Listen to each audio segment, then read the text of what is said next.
আগামী 12ই ফেব্রুয়ারি 2026 জাতীয় সংসদ নির্বাচনে বাংলাদেশ জামাত ইসলামী কেন্দ্র কমিটির অন্যতম নেতা, আমাদের প্রাণপ্রিয় পরম শ্রদ্ধাভাজন গণমানুষের নেতা, নির্লোভ নিরহংকার দুর্নীতি বিরোধী দক্ষিণ বাংলার আপসীন জননেতা জনাব অধ্যক্ষ ইজ্জতুল্লাহ স্যার আজকে আমাদের কালী মন্দিরে আগমন উপলক্ষে কালী মন্দিরের পক্ষ থেকে আপনাকে অভিনন্দন জানাই।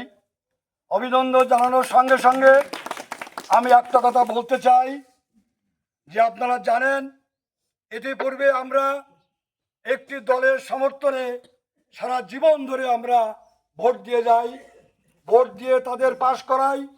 তারা ক্ষমতায় যে এই হিন্দুরা, এই বাংলাদেশের সনাতন ধর্ম অবলম্বী ভাইরা তারাই নির্যাতিত হয়েছে, নিপীড়িত হয়েছে। এই বাংলার মাটিতে আমাদেরকে ব্যবহার করা হয়েছে, আমাদেরকে লুণ্ঠন করা হয়েছে, ঘর বাড়ির জমি জমা আমাদের ফসল কেড়ে নিয়ে তারা আমাদেরকে নির্যাতিত করেছে। আমরা সেটা বুঝতে শিখেছি, আমরা প্রতিবাদের ভাষা খুঁজে পাইনি।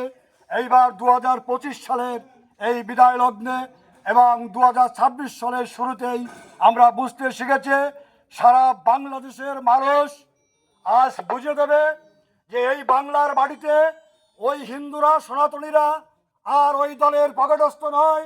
তারা এই বাংলার মাটিতে 2026 সালে কোনো এক দলকে তারা ভোট দিয়ে এই নির্বাচনে জয়লাভ করবে এবং ক্ষমতার অধিষ্ঠিত করবে। প্রিয় বন্ধুরা আমার, আমরা দেখেছি 5ই আগস্ট কিভাবে বাংলার মাটিতে এক শ্রেণীর দল, আমি দলের নাম বলতে চাই না, সেই দল এই বাংলার মাটিতে 5ই আগস্ট ওই হিন্দুদের দোকানপাট লুটতরাজ করেছে, হিন্দুদের ঘর বাড়ি পেট্রোল দিয়ে আগুন দিয়ে জ্বালিয়ে দিয়েছে। আমার পাশের গ্রাম জেলা ঘোষপাড়া, সেখান থেকে বড় বড় গরু ধরে এনে তারা বেঁধে রেখেছে, তারা বিক্রয় করেছে, তাদের দোকানপাট জ্বালিয়ে পুড়িয়ে দিয়েছে। আমরা চিহ্নিত করে রেখেছি সেই কারা তারা করেছিল। আমরা জানি তাদেরকে ভোট এই বাংলার মাটিতে ওই সনাতন ধর্ম অবলম্বীরা আর দেবে না। আপনাকে কথা দিলাম, এই বাংলার মাটিতে আজ দেখো বড়গাড়ায় আমাদের কৃষ্ণনন্দী দাকে আপনারা নমিনেশন দিয়েছেন, সেখানে সেই সিট 100% কৃষ্ণনন্দ দা পাশ করবে ইনশাআল্লাহ।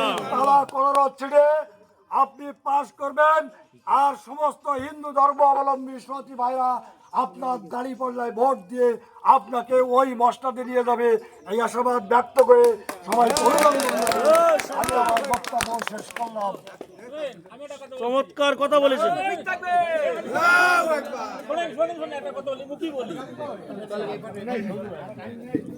যেটা বলছি যে 5ই আগস্ট রাত্রে